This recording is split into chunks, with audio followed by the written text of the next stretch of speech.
The village of Ortona was already in ruins when our battalion arrived in December 1943, but that didn't matter to the German paratroopers defending it. I was Oberleutnant Hans Richter of the 1st Fallschirmjäger division, and we'd been ordered to hold this coastal Italian town against the Allied advance at all costs. The strategic importance of Ortona was debatable, but Hitler himself had declared it must be defended, so we prepared for a siege. When intelligence reported that Canadian forces were approaching, many of my men actually relaxed slightly. We'd fought Americans, British, and various other Allied units throughout the Italian campaign. Canadians were considered something of an unknown, colonial troops from a nation not particularly known for military prowess. They'd performed adequately at Sicily, we'd heard, but nothing that suggested they were exceptional soldiers. That assessment was about to be catastrophically revised. The Canadians are different from the British, Hauptmann Klaus Werner told us during the defensive briefing on December 20th. Intelligence suggests they're more aggressive, less concerned with casualties, possibly less disciplined, but they're still Commonwealth troops. Ultimately, they'll fight like the British with the same methodical approach and respect for proper military procedure. The first Canadian probe came on December 21st, a company-sized force testing our outer defenses. We repelled them easily, inflicting casualties and forcing a withdrawal. My men were confident. These Canadians fought well enough, but nothing we couldn't handle. Then the real attack began. The Canadians came back the next morning with a fury that shocked us. They didn't probe or test defenses. They assaulted directly into our strongest positions with a violence that seemed almost reckless. Artillery preparation was brief. Then infantry stormed forward with tank support, pushing through kill zones where they should have been slaughtered. They were slaughtered, but they kept coming anyway. "They're not stopping," my Sergeant Friedrich Bauer shouted over the sound of machine gun fire. "We're cutting them down and they're still advancing." He was right. The Canadian infantry was taking horrific casualties, but maintaining momentum in ways that defied military logic. They weren't being brave or foolish. They were being professional soldiers who'd calculated that rapid assault with heavy casualties was preferable to slow, methodical advance with sustained casualties. They were trading deaths now for reduced deaths overall by ending the battle quickly. It was a cold, brutal calculation, and it was working. I watched through my binoculars as a Canadian platoon advanced through a street we'd turned into a kill zone. Our machine guns were positioned perfectly, creating intersecting fields of fire that should have made movement suicidal. The first squad was cut down almost immediately, 6 or 7 men falling in seconds. But the second squad used that moment to advance, while our gunners were focused on the first group. Then a third squad moved while the second was engaged. They were coordinating at a level I hadn't seen from Allied forces before. Each unit knew its role without needing explicit orders. When one element was engaged, another immediately exploited the distraction. It was textbook fire and movement, but executed with a precision and speed that was unsettling to watch. "They're trained well," Bauer observed grimly. "Better than we expected." By evening on the first day, Canadians had penetrated our outer defenses and established positions within the village itself. The battle transformed into urban combat, fighting house to house, room to room. This was territory where German paratroopers typically excelled. We were trained for close-quarters combat, skilled in the brutal work of clearing buildings and defending urban positions. The Canadians were better. They used a technique we'd never encountered before, mouse-holing, they called it. Instead of clearing houses by entering through doors and advancing through rooms in predictable patterns, they'd blow holes through interior and exterior walls, creating their own passages and attacking from unexpected directions. I watched from a defensive position as a Canadian squad approached a building we'd fortified. Instead of attempting entry through the heavily defended front entrance, they attached explosives to the side wall, blew a hole through it, and stormed through before we could reorient our defenses. The entire house was cleared in minutes, our defenders killed or captured before they fully understood what was happening. "They're not fighting like any army I've seen," Bauer said that night as we consolidated our remaining positions. "They're improvising, adapting, using whatever works. There's no doctrine they're following, just whatever gets them through the next wall, the next building." But there was doctrine. We just didn't recognize it because it wasn't European doctrine. The Canadians had developed urban warfare techniques specifically for this kind of fighting, learning from the brutal Eastern Front battles and adapting them to their own style. Mouse-holing close air support coordination, combined armor infantry tactics in tight urban terrain. They'd studied how to do this and trained for it. We'd assumed urban combat skill came from experience and traditional training. We were discovering that innovation and adaptation could be just as valuable, maybe more so. The fighting in Ortona lasted for 8 days, and every day was a lesson in how badly we'd underestimated our opponents. The Canadians displayed a combination of tactical flexibility and sheer determination that wore down even elite German paratroopers. On December 23rd, Canadian forces launched an attack on a particularly strong defensive position we'd established in a church and the buildings surrounding it.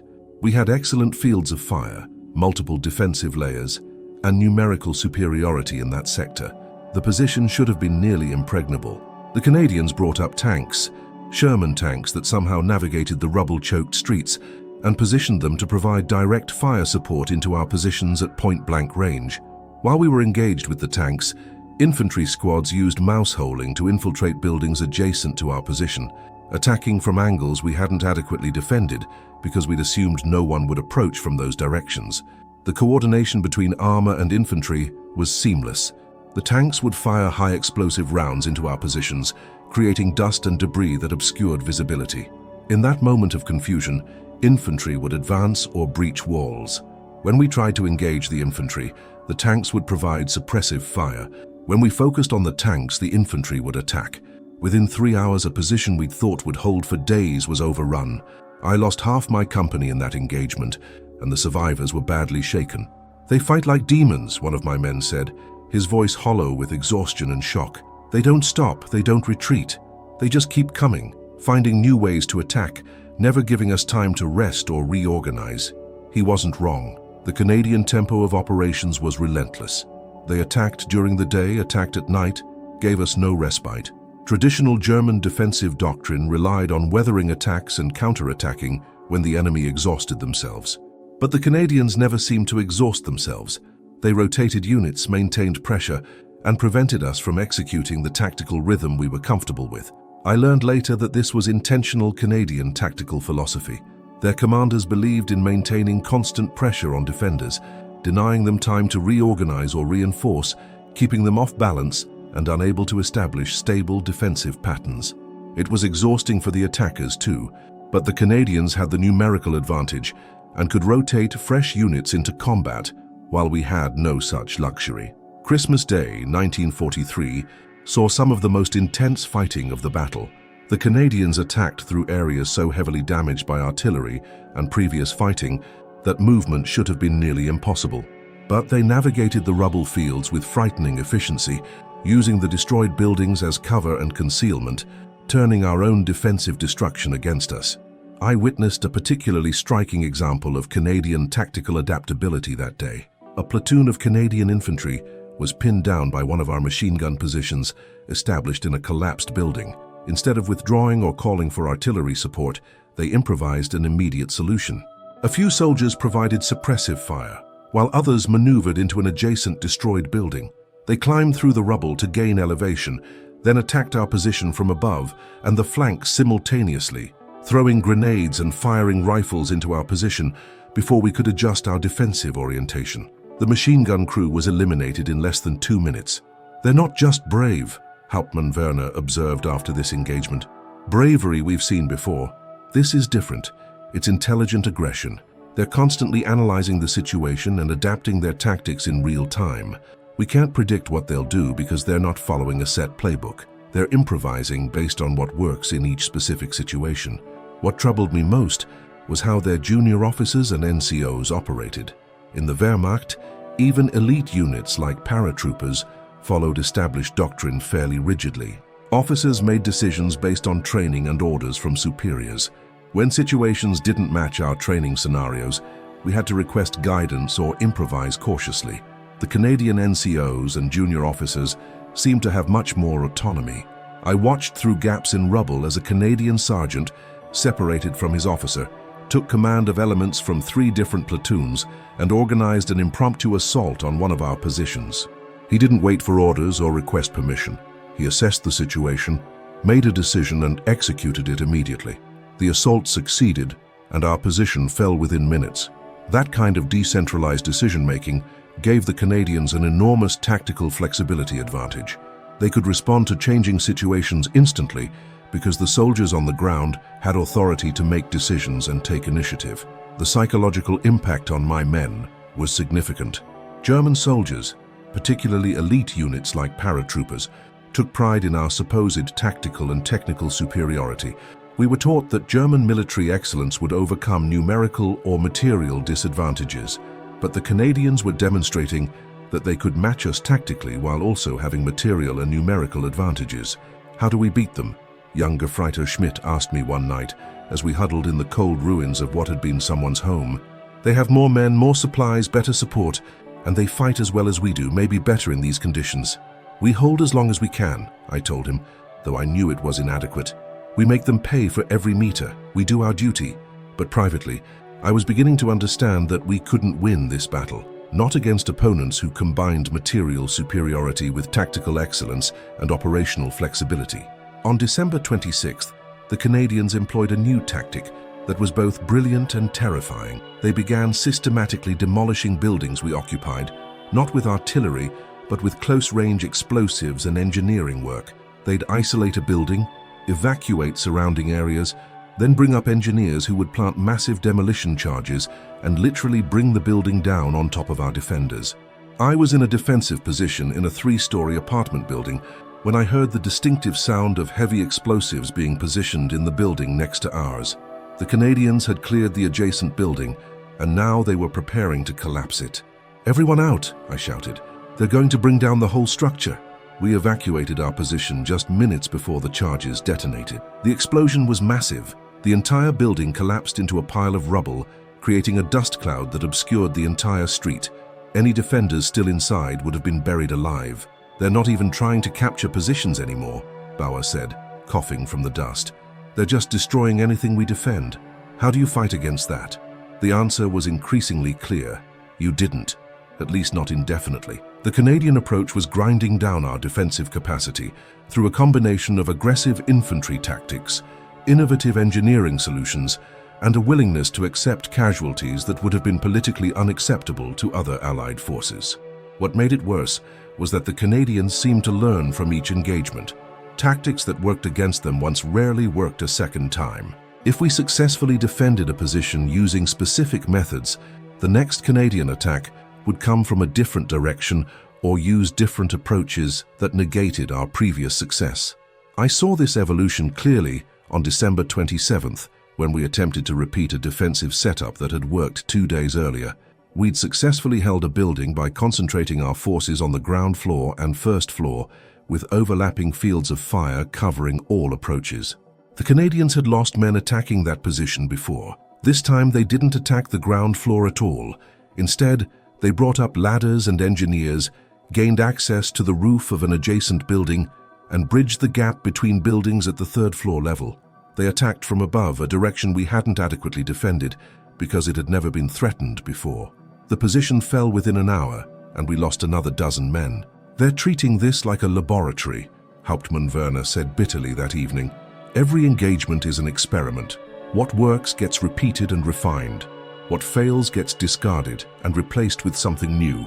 We're not fighting soldiers. We're fighting an entire system that learns and adapts faster than we can counter." By December 27th, we'd been pushed into a small section of Ortona, holding maybe a quarter of the village against continuous Canadian pressure. Our casualties were severe. Ammunition was running low. Food and water were scarce. Medical supplies were depleted. But what was most demoralizing was the realization that we were being outfought by an enemy we'd initially dismissed. The tactical superiority we'd relied on wasn't enough against opponents who matched our skill, while also having more men, more supplies, and better support. The final Canadian assault came on December 28th. They concentrated forces against our remaining positions with overwhelming strength, using all the tactics they'd refined over the previous week: mouse-holing, building demolition, close armor support, combined arms coordination. They attacked from multiple directions simultaneously, preventing us from establishing coherent defensive lines. I was defending a position in what had once been a town hall when Canadian soldiers blew through the wall from an adjacent building. They came through the hole firing, throwing grenades, moving with practiced efficiency that showed they'd done this dozens of times before. My men fought hard, but we were overwhelmed. I was struck in the leg by shrapnel and captured when I couldn't evacuate quickly enough. As Canadian medics treated my wound with professional competence that surprised me, I watched the final positions fall. The battle for Ortona was over. The Canadians had won. In captivity, I had time to reflect on what had happened. We'd entered that battle confident that German paratroopers, elite soldiers with extensive combat experience, would easily handle Canadian infantry. Instead, we'd been systematically dismantled by opponents who fought with a combination of tactical innovation, operational flexibility, and sheer determination that exceeded anything we'd expected. The Canadian officer who processed me as a prisoner was surprisingly cordial. Captain MacDonald spoke fluent German and seemed genuinely interested in my perspective on the battle. "Your men fought well," he told me. "Fallschirmjäger are tough opponents. This wasn't an easy victory." "You learned quickly," I replied. "Every day you adapted new tactics. By the end, you were anticipating our defenses before we even established them." "That's the Canadian way," MacDonald said with a slight smile. "We don't have centuries of military tradition like European armies. What we have is practicality. We do what works, adapt what doesn't, and aren't bound by doctrine when reality contradicts it.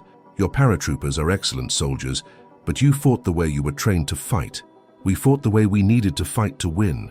That observation stuck with me. The Germans had superior training in many respects, better equipment in some categories, more combat experience. But the Canadians had adaptability, initiative at lower levels, and a willingness to innovate that gave them decisive advantages in the fluid chaos of urban combat. Word of the Ortona battle spread through the Wehrmacht quickly. The official reports acknowledged that Canadian forces had captured the town, but downplayed the tactical significance.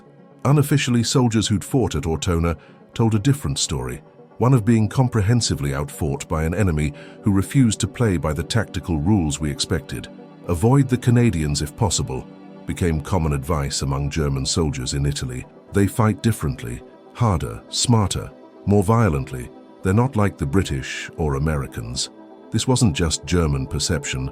Other Allied forces recognized it too. American generals noted that Canadian units seemed willing to accept higher casualties in exchange for faster operational tempo. British commanders sometimes clashed with Canadian officers over tactical approaches, with the Canadians favoring more aggressive action than British doctrine typically allowed. But the results spoke for themselves. Canadian forces consistently achieved their objectives, often faster and more decisively than other Allied units facing similar opposition. They did it by combining careful planning with tactical flexibility, by training soldiers to think and adapt rather than just follow procedures, and by fostering a military culture that valued results over adherence to doctrine. In the POW camp, where I spent the remainder of the war, I met German soldiers who'd fought against various Allied forces on different fronts. The consensus was clear. The Russians were brutal and numerous. The Americans were well supplied and competent. The British were professional and methodical. But the Canadians were something different. They combined the best qualities of other Allied forces while adding their own innovations and a fighting spirit that seemed disproportionate for a relatively small nation. "They fight like they have something to prove," an oberst who'd fought in Normandy told me. "Like they're tired of being treated as Britain's colonial troops and want to demonstrate they're equals or better. That chip on their shoulder makes them dangerous." There was truth to that observation. Canadian forces in World War II were motivated not just by defeating the Axis, but by establishing Canadian military credibility on the world stage. They wanted to prove they weren't just British auxiliaries, but a serious military force in their own right. They proved it at Ortona, and they kept proving it throughout the Italian campaign, in Normandy, in the Scheldt, and in the final push into Germany. Canadian units consistently received some of the toughest assignments because Allied commanders knew they'd accomplish the mission, even when it seemed impossible. After the war, I learned more about the Canadian forces I'd faced. The soldiers who'd fought at Ortona were from the 1st Canadian Infantry Division, experienced troops who'd fought in Sicily and up the Italian peninsula. They'd learned urban warfare by doing it, adapting and innovating with each battle, developing the tactics that had defeated us at Ortona. Their commander, Major General Chris Vokes, had cultivated an aggressive tactical philosophy that emphasized initiative, flexibility, and achieving objectives regardless of cost. His officers and NCOs were trained to make decisions independently, to adapt plans based on battlefield conditions, and to value results over procedure. This was fundamentally different from German military culture, which for all its supposed tactical excellence, often relied on rigid adherence to doctrine and deference to superior authority. When Canadian junior officers encountered unexpected situations, they were empowered to improvise solutions. When German junior officers encountered the same situations, they often had to wait for orders from higher command. In fluid, chaotic combat like urban warfare, that difference was decisive. I eventually returned to Germany after the war and tried to rebuild my life in a destroyed nation, but I never forgot the lessons of Ortona, the overconfidence we'd felt facing Canadian forces, the shock of discovering how badly we'd underestimated them, the grinding realization that we were being outfought by opponents we'd dismissed as inferior. In the 1970s, I was interviewed by a military historian researching the Italian campaign. He asked me about the battle for Ortona and what made it significant. It was the battle where the Wehrmacht learned to fear Canadian forces, I told him. We'd heard they were competent, but competent wasn't the word. They were exceptional, innovative, aggressive, relentless. They fought in ways we didn't expect and couldn't adequately counter. After Ortona, no German soldier underestimated the Canadians again. What specifically made them so effective? Their willingness to adapt and innovate. We relied on established doctrine and technical superiority. They relied on solving problems in real time with whatever worked. Mouse-holing through walls instead of clearing rooms conventionally. Collapsing buildings on defenders instead of assaulting them. Using tanks in tight urban terrain where doctrine said they shouldn't be effective. Every tactic was designed to achieve the objective with whatever method worked best, regardless of whether it was proper military procedure. Did that change how German forces approached combat against Canadians? It should have, but honestly, we didn't have time to fully adapt.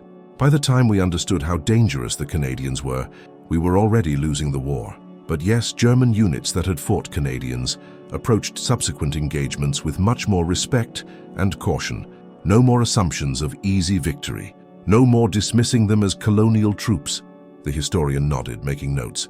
From the Canadian perspective, Ortona is remembered as one of their most significant battles, a demonstration that they could match elite German forces in the most difficult combat conditions. Does that assessment seem fair from your perspective? More than fair, I replied. Ortona proved the Canadians were world-class soldiers. We entered that battle as confident German paratroopers facing what we thought were second-tier Allied troops. We left, those of us who survived, with a healthy fear of Canadian infantry and a much better understanding of our own vulnerabilities. The Battle of Ortona lasted 8 days and cost both sides heavily. The Canadians suffered over 2,300 casualties, killed, wounded, or captured. The German defenders lost approximately 1,500 men, plus another 800 captured, including myself. For such a small town with limited strategic value, the cost seemed disproportionate. But Ortona's significance wasn't primarily strategic, it was psychological. It demonstrated that Canadian forces could take on elite German units in the worst possible conditions and win decisively. It established a reputation that would precede Canadian units for the rest of the war, causing German commanders to allocate extra resources to sectors where Canadians were operating and making German soldiers more cautious when facing Canadian opponents. They faced Canadian infantry with confidence, the same confidence that had served German forces well against many Allied opponents. What happened next was a brutal education in the dangers of underestimating your enemy based on preconceptions and prejudices. The Canadians weren't supposed to be exceptional soldiers. They were from a small nation, colonial troops fighting for a distant empire without the military traditions of European powers. But they combined British Commonwealth training with American industrial support and their own innovations to create a fighting force that punched well above its weight. And after Ortona, Germans feared them, not with the existential terror they felt facing Soviet armies or American material superiority, but with the specific tactical fear of facing opponents who'd proven they could win, even when the Germans did everything right. The Canadians had earned that fear through blood, innovation, and a refusal to accept that being underestimated meant being inferior. We learned the hard way that confidence without respect for your opponent is just arrogance. And arrogance in warfare gets people killed. The Canadians killed enough of us at Ortona to ensure that lesson was learned permanently by the Wehrmacht forces in Italy and beyond.